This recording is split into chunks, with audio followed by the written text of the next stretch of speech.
Dream job ఆదిత్యతోనే సాధ్యం. Aditya degree colleges admissions open. For more information visit our website. తల్లికి వందనం super success తో ఆంధ్రప్రదేశ్ ప్రభుత్వం ఫుల్ జోష్ లో ఉంది. ఇక అన్నదాత సుఖీభవ పైన ఫోకస్ పెట్టింది. పీఎం కిసాన్ యోజన, అన్నదాత సుఖీభవ ఈ రెండింటి కాంబినేషన్తో ఆంధ్రప్రదేశ్ ప్రభుత్వం రైతులకి ఆర్థిక సాయం కింద ఏడాదికి 20,000 రూపాయలు రైతుకి పంట సాయం కింద అందించాలనేటువంటి నిర్ణయం తీసుకుంది. అందులో భాగంగా కేంద్ర ప్రభుత్వం ఇచ్చేటువంటి 7,000 రూపాయలకి అదనంగా 14,000 రూపాయలు జమ చేయడం ద్వారా రాష్ట్ర ప్రభుత్వం 20,000 రూపాయలు ఇవ్వాలనేటువంటి ఒక ప్రణాళికని సిద్ధం చేసింది. సో ఈ లెక్కలకి సంబంధించి ప్రభుత్వం ఒక క్లారిటీ ఇచ్చింది.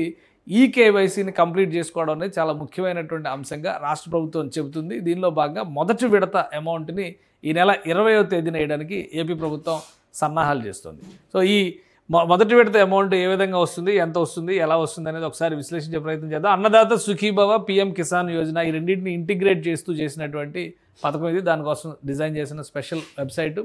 ఈ వెబ్సైట్ అలానే ఒక యాప్ని కూడా తయారు చేస్తారు. ఈ వెబ్సైట్ లేదా యాప్ ద్వారా ఇందులో ఎన్రోల్మెంట్ చేయాలంటే ఈ కేవైసీ చేయాలి. ఆధార్ కార్డుని దీనికి లింక్ చేసుకోవాల్సినటువంటి అవసరం ఉంటుంది. లింక్ చేసుకున్నటువంటి వాళ్ళకి అంటే వాళ్ళ బ్యాంక్ అకౌంటు డీటెయిల్స్ ఇవన్నీ కూడా దానిలో ఎలా అయితే తల్లికి వందనంకి సంబంధించి తల్లుల ఖాతాలని ఈకేవైసీ చేయడం ద్వారా రేషన్ కార్డు డేటాని మొత్తం ఇంటిగ్రేట్ చేశారు. అదే తరహాలో ఇక్కడ కూడా అర్హులైనటువంటి రైతుల్ని ఎంచుకునేందుకు ఈకేవైసీకి ఇంటిగ్రేట్ చేయాల్సి ఉంటుంది.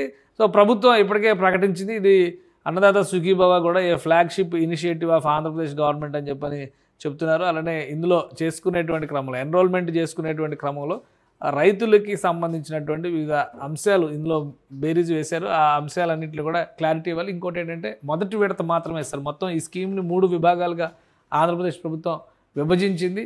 మొదటి విడత 7,000 రూపాయలు, అలానే మళ్ళీ రెండో విడత కూడా మరొక 7,000 రూపాయలు, మూడో విడతకు సంబంధించి 6,000 రూపాయలు ఇస్తారు. సో మొదటి విడతకి కేంద్ర ప్రభుత్వం 2,000 రూపాయలు ఇస్తుంది. దానికి సంబంధించి కేంద్రం క్లియరెన్స్ కూడా ఇచ్చేసింది. దీనికి మరొక 5,000 రూపాయలని జోడించడం ద్వారా 7,000 రూపాయలు రైతుల ఖాతాల్లో వేసేందుకు ఆంధ్రప్రదేశ్ ప్రభుత్వం సన్నద్ధమవుతుంది. మొత్తం రాష్ట్రంలో ఉన్నటువంటి రైతాంగానికి అందరూ కూడా వ్యవసాయ శాఖ ద్వారా ఆంధ్రప్రదేశ్ ప్రభుత్వం చేసినటువంటి విజ్ఞప్తి ఏంటంటే ఈ కేవైసీ అనేది చాలా కీలకమైన ఫ్యాక్టర్ అవుతుంది. ఈ కేవైసీ చేస్తే ఈ ప్రక్రియ అంటే లబ్ధిదారులకి అమౌంట్ ట్రాన్స్ఫర్, నగదు బదిలీ అనేది సులువుగా జరిగిపోతుందని చెప్పని ఏపీ ప్రభుత్వం చెబుతోంది. ఈ నెల 20వ తేదీని ముహూర్తంగా డిసైడ్ చేశారు కాబట్టి 20వ తేదీ లోపు ఈ కేవైసీ ప్రక్రియ పూర్తి చేసుకునే వాళ్ళకి అన్నదాత సుఖీభవకి సంబంధించినటువంటి మొత్తాలు కూడా వాళ్ళ అకౌంట్లో జమ చేయడానికి ప్రభుత్వం ఏర్పాట్లు చేస్తుంది. ఎప్పటికప్పుడు ఈ డేటాని ఆర్టీజీఎస్ ద్వారా రియల్ టైమ్ గవర్నెన్స్ ద్వారా ప్రభుత్వం అప్గ్రేడ్ చేయబోతోంది. దీనికి సంబంధించి ఈ కేవైసీ ఫ్యాక్టర్ చాలా ముఖ్యమైన పాత్ర పోషిస్తుందని చెప్పని ఆంధ్రప్రదేశ్ ప్రభుత్వం చెబుతోంది. అందులో భాగంగానే రైతు సంఘాలకి సంబంధించి రైతు సేవా కేంద్రాల ద్వారా ఈ ఈకేవైసీ ఫిల్ చేసుకోవడం చాలా సులువైంది. ఎందుకంటే ప్రతి ఊళ్ళో కూడా ఈ రైతు సేవా కేంద్రాలు ఉన్నాయి.